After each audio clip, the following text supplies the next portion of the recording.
Lemuria Atlantis Mu. What's the connection? What's the story? Well, in my mind, these were three very distinct and separate evolutionary experiences that took place on this planet.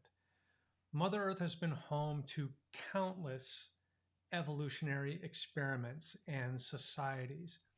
And these three, Lemuria, Atlantis, and Mu, were just three of the many, many evolutionary experiences that have been created on Earth in various dimensions, various parts of the world, at various stages in Earth's own evolution. So today I want to share a few thoughts with the intention that it might help you clarify some thoughts or feelings that you might have about Atlantis or Lemuria or Mu, and to maybe even to trigger some more memories or some more clarity. And just a caveat before I jump into this deeply, I am not here professing this as the absolute truth, because when it comes to these things, there is no such thing as absolute truth. Whatever's true for me does not necessarily have to be true for you. It's all about discernment. At the end of the day, we can't prove anything. We can't prove any absolute truth. So it all comes down to individual experience, why you're feeling a connection to these places, and why you might be having thoughts, feelings, memories, emotions associated when you hear these words or you read about them. So I am in no way am I trying to convince you of anything. These are just the thoughts of one individual in the hopes that it might help you take the next step on your journey. So to quickly summarize my thoughts about these three, Lemuria existed a long time ago. Let's say at least 50,000 years ago, the most recent experience in Lemuria. And it existed on this earth in a different dimension than the current one we're experiencing. So it lasted a long, long time. It was located probably somewhere in the Pacific Ocean, or what we call the Pacific Ocean these days. But it was a long-lasting evolutionary experience at a higher vibration, a higher dimension than we're currently experiencing. Um, it's hard it's hard to think about something in such a different realm, and using third-dimensional thoughts and concepts, because if you only look at something through a third-dimensional filter, you will only ever find third dimensional understandings, or you might start making up stories to explain that which you don't quite understand. So just imagine a reality that was somewhere between the dense physical reality that we're currently experiencing, and on the other end of the spectrum, the non-physical realms, where angels and archangels and goddesses and spirit guides exist. Okay, so imagine those two extremes. Lemuria existed somewhere in between. It was a physical reality. We had physical bodies, but not quite as dense as our current third dimensional bodies. So in that light, it was much easier to interact with all of life around us, because we were higher vibrating. The veils between our incarnate consciousness and the non-physical world, those veils were not nearly as thin, not nearly as thick and dense as they are today.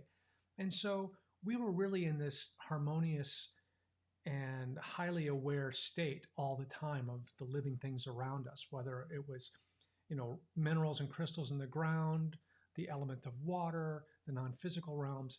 It was a very different reality than we can associate with today. By comparison, again, from my perspective, Atlantis existed in much more recent times. Let's just say that the society, or the evolutionary experience that people call Atlantis, disappeared 10 or 11,000 years ago.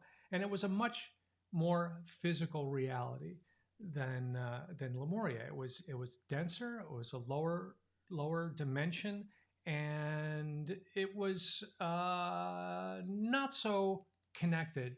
The veils were thicker. So in these, and I have to just clarify that what people call Atlantis these days was most likely two or more evolutionary experiences that were happening on this planet around the same time. They've been conflated and just like given this umbrella term Atlantis, but there were a couple of different evolutionary experiences happening, and I have to admit, my truth is I don't resonate very well with the term Atlantis or that evolutionary experience on the planet. That when I try to connect with that term or that time, it kind of feels like like a personal relationship from years ago that went horribly wrong and ended badly, and just even to think about it, let alone talk about it, just is unpleasant. So for me, Atlantis was not as connected to love and the oneness of all things as we did in Lemuria. In fact, for me, those two seem and feel like they could be polar opposites, whereas Lemuria was heart centered, guided by divine feminine energy, guided by goddess light. Atlantis, not really connected to goddess energy.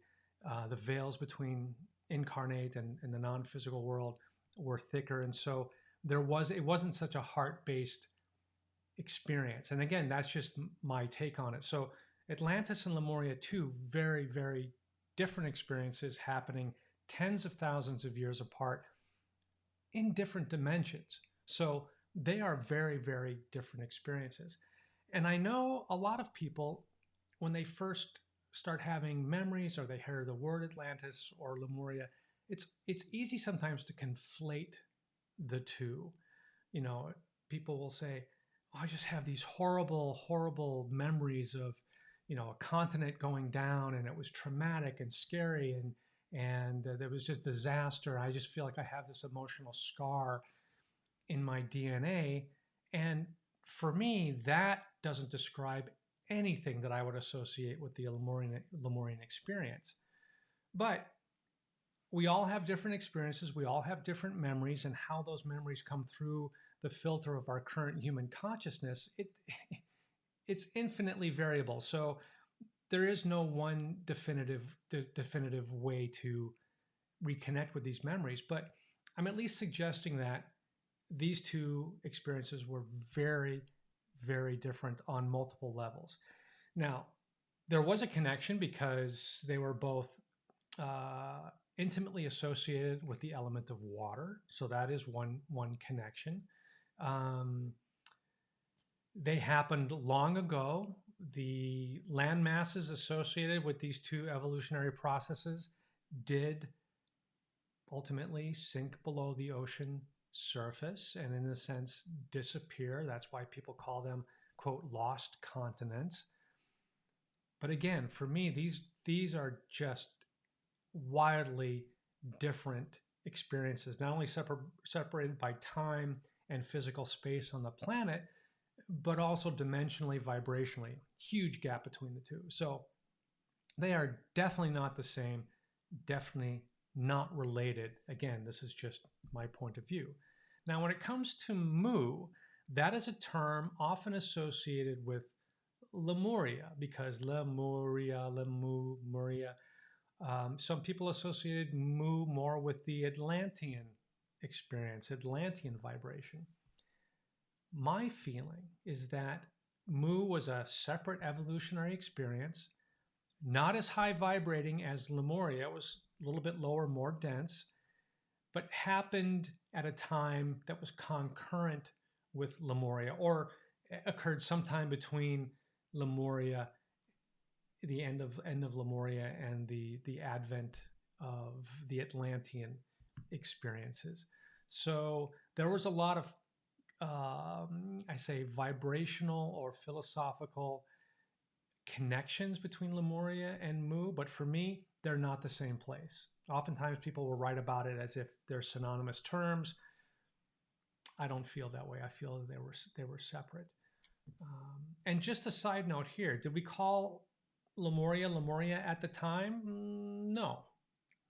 I really, really, in my heart, I feel like no. That is a word that we agreed upon toward the end times of Lemuria. We agreed that okay, that four-syllable word or name, we'll send that into the future as kind of a code of awakening, so that at a certain time, people, will start hearing that word, reading that word, and that will be that code to awaken people once again to the wisdom, the love, the amazing evolutionary experience that was Lemuria. In Lemuria, we didn't have the concept of naming things. That's a very human, third dimensional concept to name things and think about geopolitical boundaries and nation states and really none of that just wouldn't fit into Lemurian consciousness. Same thing with Atlantis. As I said, there are a couple of different evolutionary experiences that were going on around the same time, around this maybe same part of the planet.